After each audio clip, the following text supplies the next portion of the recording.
Howdy. Welcome to the Tony DeGonia Show. We're coming to you straight out of East Texas. So find you a spot where you get some good signal, grab you a glass of sweet iced tea, and get ready, because we're jumping in feet first.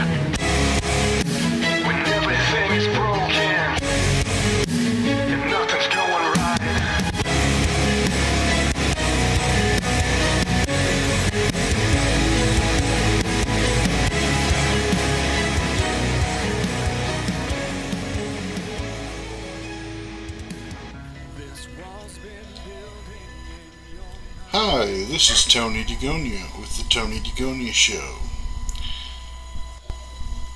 I want to welcome you today. Today is Thursday, June 21st, 2018. This is a video cast of our usual podcast, and today we're going to go over some basic stuff on the IP stack, and that may seem like a funny term to those of you out there who are very unfamiliar with with IP addressing and wireless networks and things like that. I think most people who will benefit from this will be people who are end users, who are non-technical people. But basically, if you've ever gone to the airport and tried to log on to the Wi-Fi and it didn't let you for whatever reason, these will give you a few things that you can do, a few places to look to see what's going on, and perhaps fix the issue without having to call the IT department. Please forgive me for my voice. It's about shot. I have been a bit under the weather the past few days, but we're going to go ahead and see if we can't tough this out. So you should be able to see my desktop. Everything should be good to go there. We're going to be working with Windows 10, and from here we're going to show you the easy way to do a few things. So the first thing you do is you go to Start and you type in network status. Should come up right there, and from there you click on network status, and you got one of these nice, neat, fancy new boxes. This is all new, I believe, in version 1803. So if you're still running Windows 10 version 1703, you may not have the exact same stuff going on, but we're going to show you some other stuff that will work as well. So from here, you can look at your connection properties for your network profile. If you're logging in from an airport, you should always be set to public. What that does is it helps to protect you from people accessing your network. It's not great protection, but it's better than acting as if you're on a private network where you're completely discoverable, because then if you have any shared network files or any shared files, then people will be able to see it, and that's not good.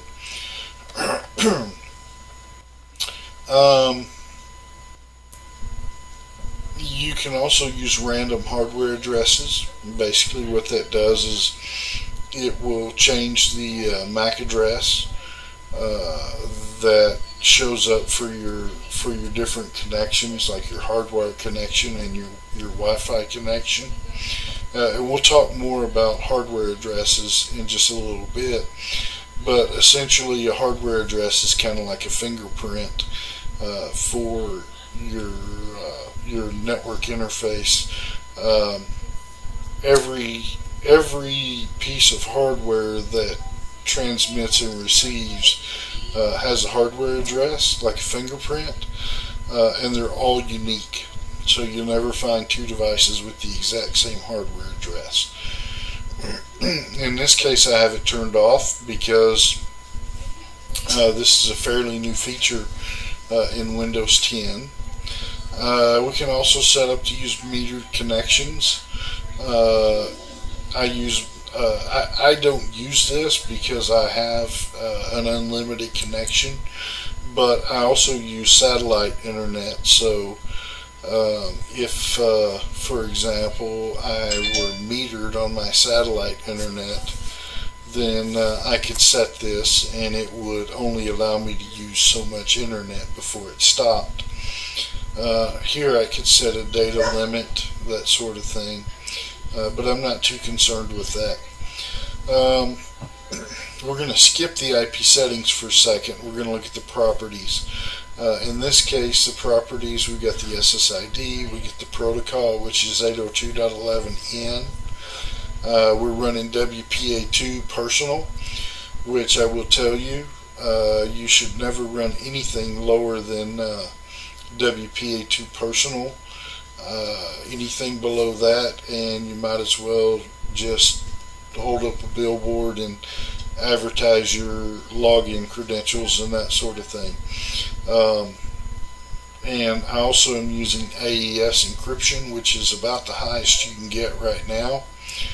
My network band is 2.4 gigahertz, which is pretty standard. There's also a 5 gigahertz, which I would normally use, but in this case I use 2.4 gigahertz because most of the rest of the computers in my environment are using 5.0, so this gives me a lot more spectrum to use on an individual basis. Channel 6 is pretty standard. Doesn't really matter. There's I think 11 channels that run within the 2.4 gigahertz range. Then we get down to the IPv4 address, 192.168.250.115. Then we got the DNS address, which is .1, and that .1 is also the router address. So that's okay like it is. Talks about the manufacturer, the physical MAC address, which we talked about, that physical address up there. This is it. That's the MAC address. And let's say that you do get a call from the IT department, and they want you to send your information over. You can actually just hit this copy button, open up a notepad, and then paste it and ship it over to them. Or you could paste it directly into an email, and they would have all that information. The info they'd be looking for would be your manufacturer description, your driver version, usually things like that. They could be looking at, any of this information for whatever reason. We're not going to save this because we're not too concerned with it. But here's where the next big thing comes in. There's two different ways to address your computer on a given network. You have DHCP, and then you have what's called manual or static. Now, DHCP stands for Dynamic Host Control Protocol. And let me say that a little slower. It's Dynamic Host Control Protocol. And if you think about it, it makes sense. It's a dynamic host that is serving up IP addresses. So you don't have to have or even know the IP addresses on the network that you're logging on to. All you have to do is plug in or hit the wireless network, and your computer will send out a handshake that says it's here. As soon as it does, that DHCP server, which in this case is 192.168.250.1, will acknowledge your computer and then send you an IP address. In this case, for my computer, it's the .115 address.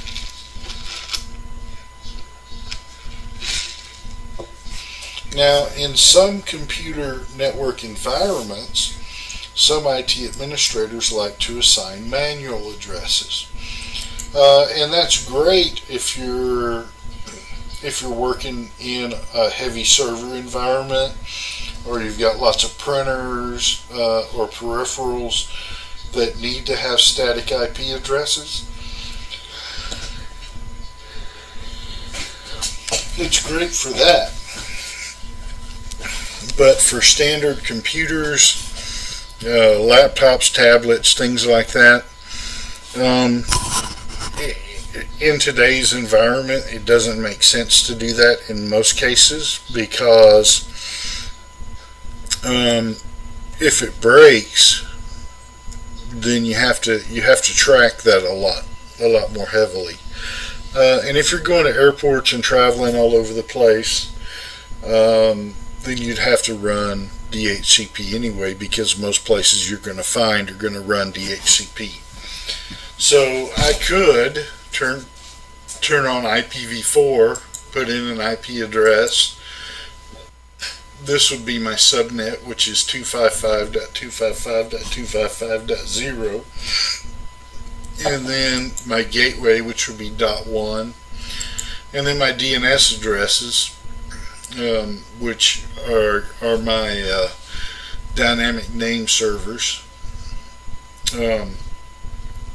And so what those do essentially is they're servers that interface a name of a computer with an IP address, so that you can go to yahoo.com versus having to know all of Yahoo's IP addresses.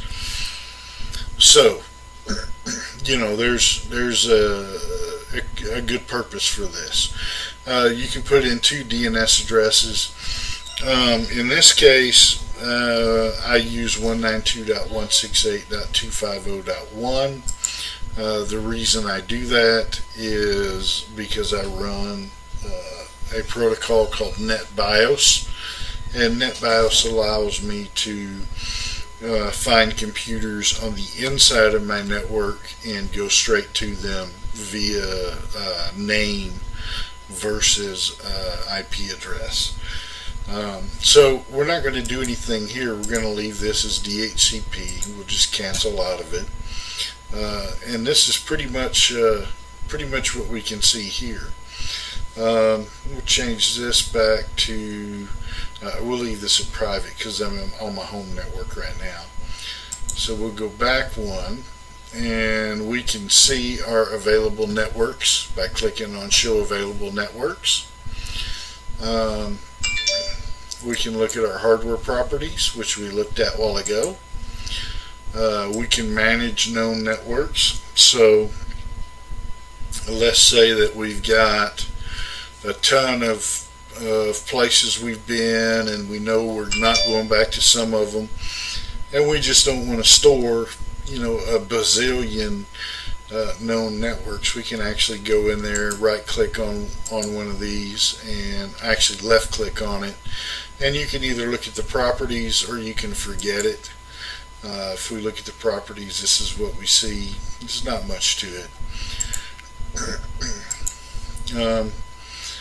And then we scroll down a little bit. So connecting to a wireless network, we can run a troubleshooter from here, and that troubleshooter should run. I guess we're connected, so it's not going to run for us. We can change our adapter settings, which this will pull up all the adapters within the machine. Now, something else you should know, you can do the same thing by going over here to Network, right click on it, and go to Properties, and then change adapter settings, and you're the exact same place. So two ways to get to the same place, pretty simple. And then from here, I want to look at this connection because it's active, and this takes me to my Wi-Fi status. Once again, I see that the IPv4 connectivity has internet access. The IPv6 does not. I can go into details. I can look at all these different details here, which we see all of these are the same. Now, one thing that I want to tell you about this makes this kind of interesting. We keep seeing the 192.168.250.115 with the subnet as a .0. That 255.255.255.0 tells us that we're in a Class C subnet. Okay, so what that means is being in a Class C subnet is that there's only 256 IP addresses in that subnet. And I have one of them, being that I have the .115, and another one is the .1, because that's the very first IP address that's usable in that range. Now, there's two IP addresses in the range that are unused. One of them is the .0, which is 192.168.250.0, and that's what we call our host address. That's the address that tells the world, hey, we've got a network here, and this is our network, and then there's a slash that goes behind that, and depending on what number it is, tells us what kind of network it is, whether it's a Class A, B, C, or D. Okay, now in this case it's a Class C, so it'd be 192.168.250.0/24. Okay, and then we have our .255 address, 192.168.250.255, and that's what's called a broadcast address. And essentially that address takes traffic from the router across the network when a packet comes in, and it says, hey, I've got this packet and it's going to this address, and it's broadcast out for all the devices on the network. And then if a device has that IP address, it'll essentially initiate a handshake and receive its packet. Let's see what this is here. This is a network adapter troubleshooter that we were looking at. So basically those two addresses are not used for anything ever. If you were to go into this and you saw that your IPv4 address started with 169.254, then you would know that you don't actually have a usable IP address, and so you'd want to take action to get yourself a usable IP address.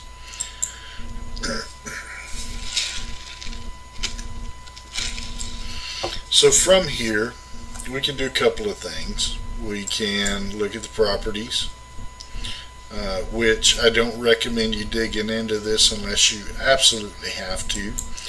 But if you were going to, then you would click on the IPv4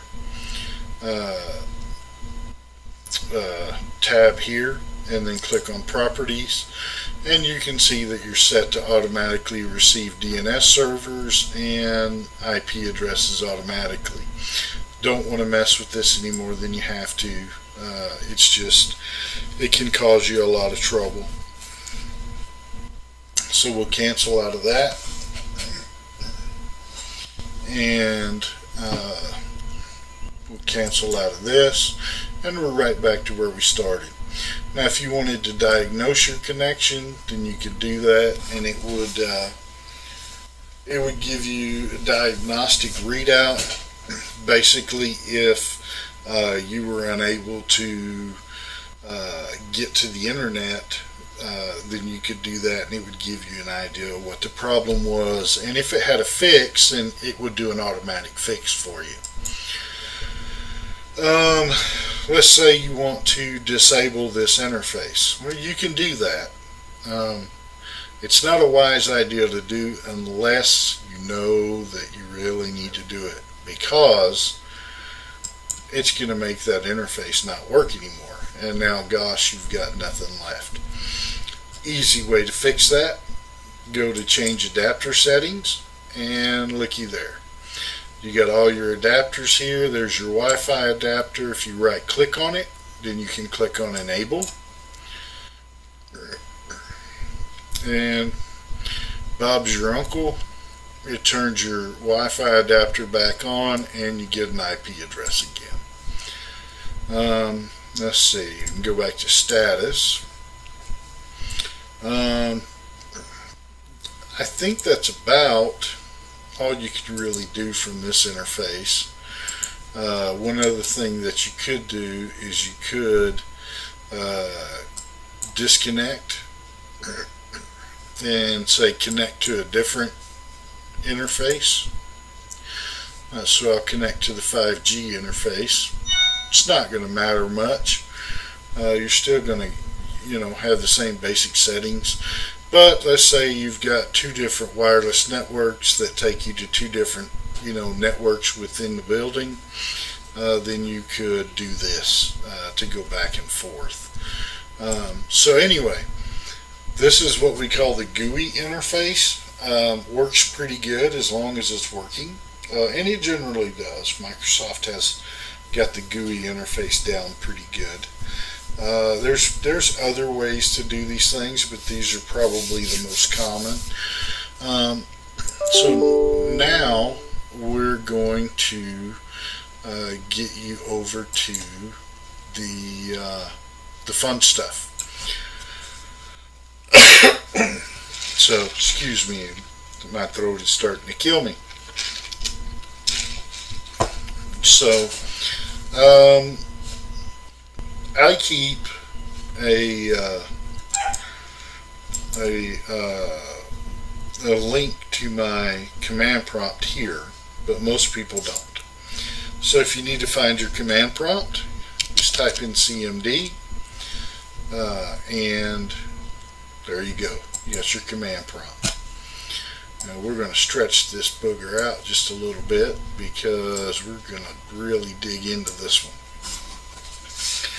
So this is the down and dirty here. IP config, if I can type right,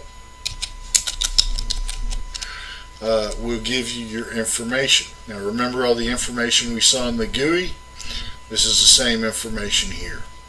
So we see our IP address, our subnet, our default gateway, and we got our IPv6 address, which we don't care about because it doesn't work in our network anyway. So can do an up arrow and do a space and a // and all, and then you get a ton more information. Remember, we're only concerned with wireless LAN adapter Wi-Fi. This tells us all the information we need to know. There's our physical address for our physical hardware. Remember, it's like a fingerprint. You only get one. It can be changed, but it's still unique. Then we got our IPv4 address, and you see here it says preferred. The reason it says preferred is because I have a lease agreement with the router that says from this time to this time I am going to pull only this IP address. Remember, we got our subnet mask, which tells us what? It tells us that we have a Class C subnet. This is our default gateway. This is the route that we take to get out to the internet, and vice versa. We have our DHCP server, which is the IP address of the router in this case.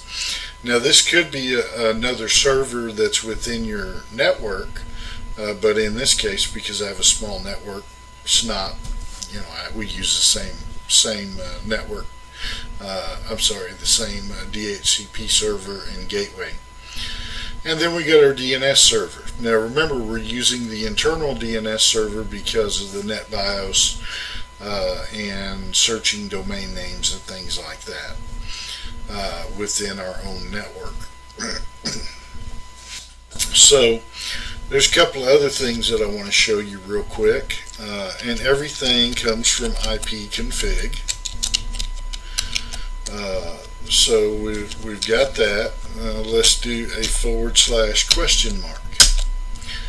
This /question mark is like, okay, tell me what all I can do.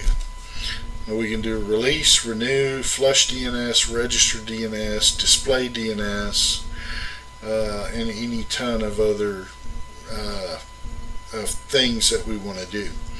And this tells us exactly how we need to lay all this out. So the first thing we're going to do is we're going to do an ipconfig space /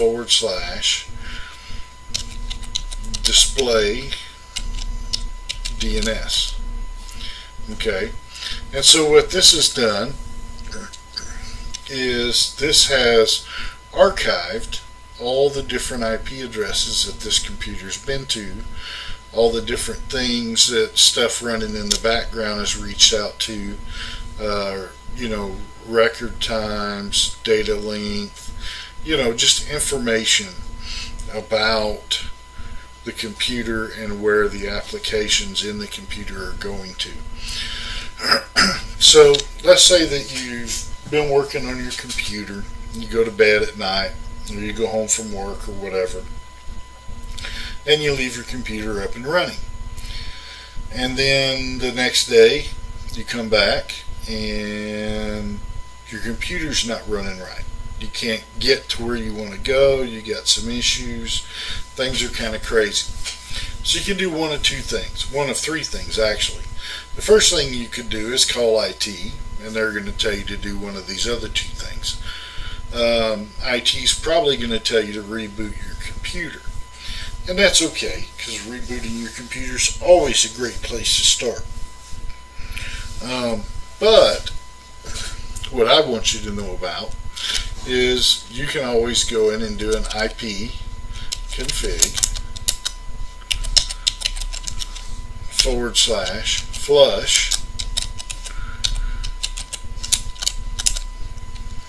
flush DNS.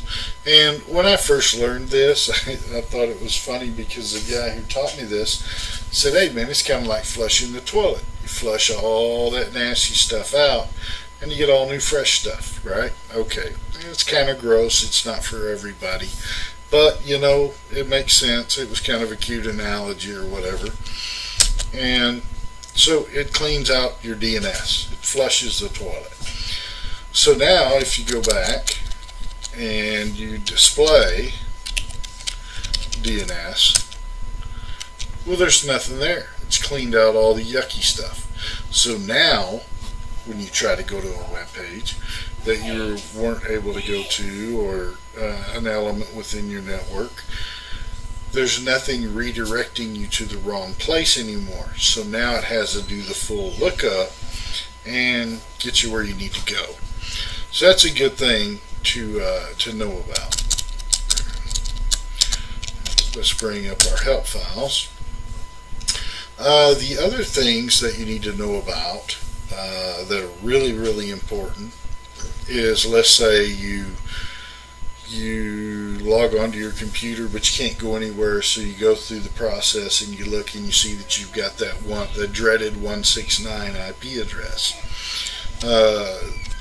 You can do an ipconfig / release, right? And then we'll do an ipconfig again, and we'll see the same thing. Now if we do an ipconfig space / all, we're going to see that dreaded 169.254 IP address. Okay? So in order to fix that, you go in, you type in ipconfig space / renew. And it's going to take a second, not a big deal. And it's going to come back, and it gave me the same IP address, but now I know that I have a working IP address. And in order to test that, I can actually go in and ping an IP address, yahoo.com. And it shows me the IP address of Yahoo, which is 98.138.219.232. And this basically tells me that I have a somewhat stable internet connection. But remember, I'm running across satellite, so sometimes funny things happen.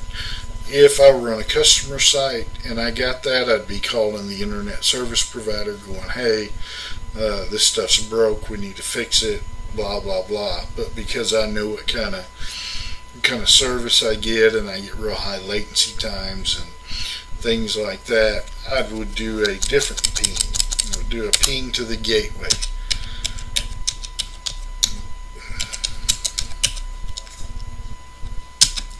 And we'll see what we get there. Oh gosh, looky there, that's nice and clean.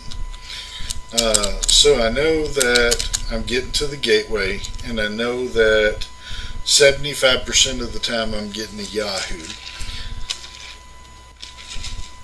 Now the great thing about the internet is if you send a request out and it fails, in most cases it's going to automatically send another request, and unless there's something really wrong, the second request is going to get you what you want. So I'm not going to worry too much about that missed ping, because I still got 3 out of 4. So we'll take a look at here at ipconfig one last time. Big thing I want you to take away from this: number one, you can hit your up arrow key and scroll through all of your previous commands. ipconfig /all tells you everything. Question mark gives you your help files. And display DNS, it gives you your DNS that's been brought into your machine. And flush DNS clears it all out in case you're having trouble. And let's see, release will dump your old IP address, and if you see right here, you're still connected, but you don't have any connectivity. So it gives you that little yellow oh crap button or oh crap sign right next to your wireless. And then you do a renew, and your oh crap button or your oh crap sign goes away, and you get your new IP address, and you're good to go. Alright, so I think we've pretty well covered just about everything we need to cover here. This gives you a basic understanding of your network stack and your ipconfig commands, as well as the GUI interface that you have within Windows 10. And with that, just like every other show that I have, with that I'll bid you adieu. I hope that you've learned everything that you wanted to learn, and you can check out this video and many of my podcasts on TonyDeGonia.com, YouTube, or any of about 500 other locations where you can find podcasts. And the outro guy will give you more details. So with that, I bid you adieu, and we'll see you down the road. Well, y'all, looks like the show's over. So check us out on our website, www.TonyDeGonia.com.